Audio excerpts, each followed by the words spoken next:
I ran out of room. Sorry. All right, let's try this again. You got to know that hierarchy. Start with atom, go to organism.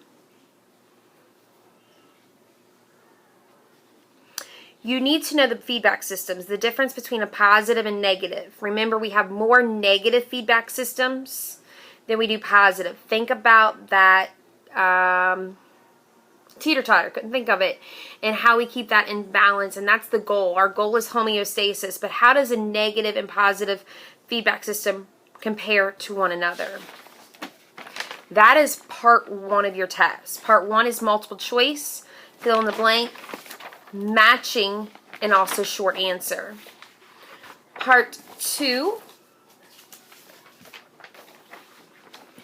is essay and then labeling of diagrams. Again, I could have put this together, but I'm afraid some people would have been running out of time and late to Warrior Bell, late to other classes, and didn't want that. So I split it into 2 days.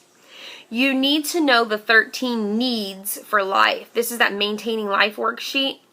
Okay, it's in our notes, it's on that worksheet, it's in your textbook.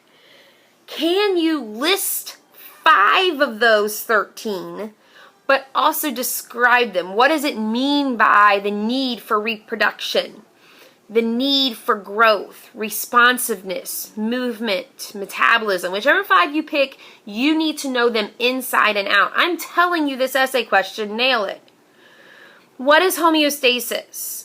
You've got to know that teeter-totter. This was at that stations lab some of you had struggled with. There's a picture of a teeter-totter, and then there's circular cycle-like. You've got to know that cycle. What are the 4 major organic compounds, the macromolecules? This is what you guys just presented on a few days ago. I don't care what order you know them in. Carbs, lipids, proteins, nucleic acids. Tell me all about them. Tell me as much as you can. What are they made of? Where are they found? What elements make them up? And so on. If I give you an anterior and posterior view of a human, label it. The regional terms. The regional terms.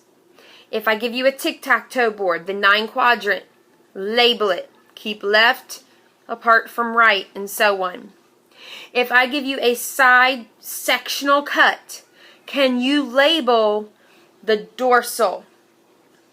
Can you label the cranial area, the spinal, the thoracic, the abdominal, the pelvic?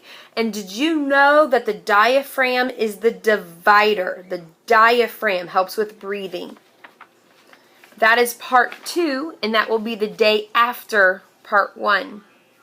Don't leave blanks on our test. Study, study, study, and no IDKs. Oh, I can't stand that. Make sure study guides and binders are ready to go. Study, study.